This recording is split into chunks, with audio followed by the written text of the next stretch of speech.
La déclaration du vendeur. Marie, est-ce que je dois tout déclarer? La réponse est oui. Oui, oui, oui. Et dans l'exactitude aussi. Le but est de déclarer les choses qui sont réelles et non les minimiser. Ce que je veux dire par là, ne pas les minimiser, c'est que s'il y a eu une fuite d'eau, mais que vous déclarez une humidité mineure, c'est pas pareil du tout, là. Et encore là, se tromper dans les années de la toiture et puis, dans le fond, la mettre beaucoup plus récente qu'elle l'est aussi. Ça peut être des erreurs qui sont cruciales. Quand vous faites la déclaration du vendeur, quand vous la complétez, là, ça donne un sentiment, dans le fond, de transparence auprès de l'acheteur qui va acheter en connaissance de cause et va acheter en connaissant les forces et faiblesses de la propriété.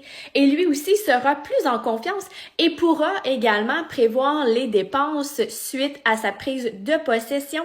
Lorsque les vendeurs complètent la déclaration du vendeur et y mettent de fausses informations, en fait, ça peut être très grave. Il peut y avoir des recours pris contre eux par la suite. Alors, est-ce que tu n'aimes pas mieux vendre avec une tranquillité d'esprit par la suite? Alors, écris ce qui est dû à être écrit tout simplement. Parfois, on voit des ventes et que c'est des successions. Donc, la personne qui complète la déclaration du vendeur n'a pas habité dans l'immeuble ou a peut-être habité il y a très, très longtemps. Alors, il est certain qu'à la fin de la déclaration du vendeur, il va être mentionné que la personne, dans le fond, répond du mieux qu'elle le peut aux informations qu'elle a en sa possession et qu'elle connaît également par rapport à l'immeuble.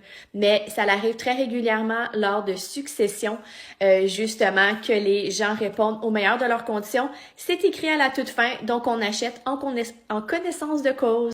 Alors, est-ce que tu déclares tout dans la déclaration du vendeur? La réponse est oui et fais-le de façon de transparente, s'il te plaît. Sur ce, Marie-Ève Godbout, courtier immobilier, résidentiel et commercial. N'hésite pas si tu as des questions, ça va me faire plaisir d'y répondre.